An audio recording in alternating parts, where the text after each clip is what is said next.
राजा कृष्णदेव राय के दरबार में तेनालीराम की बुद्धिमानी और चतुराई के किस्से प्रसिद्ध थे। उनकी तीव्र बुद्धि और हाजिर जवाबी के कारण वे हमेशा राजा और दरबारियों को चौंका देते थे।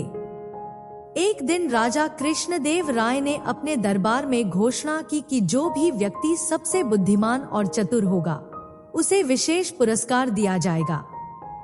यह सुनकर सभी दरबारी खुश हो गए और अपनी अपनी बुद्धिमत्ता दिखाने का अवसर तलाशने लगे। राजा ने सबको एक चुनौती दी। उन्होंने दरबारियों से कहा कि उन्हें एक ऐसा व्यक्ति चाहिए जो बिना किसी हथियार के सबसे खतरनाक आदमी को भी हरा सके। यह सुनकर सभी दरबारी सोच में पड़ गए। किसी को भी यह समझ में नहीं आया कि बिना हथियार के कोई किसी को कैसे हरा सकता है। लेकिन तेनालीराम मुस्कुरा रहे थे। राजा ने तेनालीराम से पूछा, क्या तुम्हें इस चुनौती का हल पता है?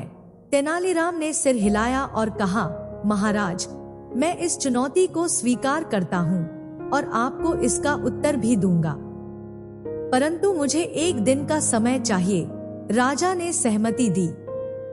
अगले दिन तेनालीराम दरबार में आए और उन्होंने राजा से कहा कि वे एक छोटे से नाटक का आयोजन करना चाहते हैं, जिससे यह साबित हो सके कि बुद्धिमानी ही सबसे बड़ी शक्ति होती है। राजा ने अनुमति दे दी। तेनालीराम ने दरबार में एक मजबूत और क्रोधित आदमी को बुलवाया, जो बहुत ही बलवान और डरावना था।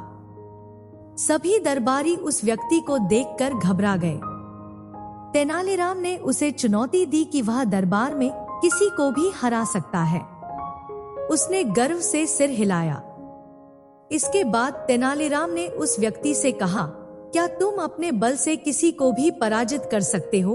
वह व्यक्ति बोला, हाँ, मैं किसी को भी हरा सकता हूँ। तेनालीराम मुस्कुराए और बोले, ठीक है, पर तुम्हें एक शर्त माननी होगी। तुम्हें मुझसे लड़ना होगा, लेकिन तुम्हें केवल मेरी बातों पर ही जवाब देना है। अगर तुमने कुछ गलत बोला तो हार माननी पड़ेगी। उस बलवान व्यक्ति ने सोचा कि यह तो आसान काम है। तेनालीराम ने चालाकी से उससे ऐसे ऐसे प्रश्न पूछे कि वह खुद ही उलझ गया और अपनी ही बातों में फंसकर हार मान ली। सभी दरबारी यह देखकर चौंक गए कि बिना किसी हथियार के तेनालीराम ने बलवान व्यक्ति को हरा दिया। राजा कृष्णदेव राय हंस पड़े और तेनालीराम की चतुराई से बहुत प्रसन्न हुए। उन्होंने तेनालीराम को इनाम दिया और कहा, आज तुमने यह सिद्ध कर दिया कि बुद्धिमानी ही सबसे बड़ा हथियार है। दरबारियों ने भी तेनालीराम की तारीफ की। इस तरह तेनालीराम ने फिर से अपनी चतुराई का परिचय दिया और राजा का विश्वास जीत लिया।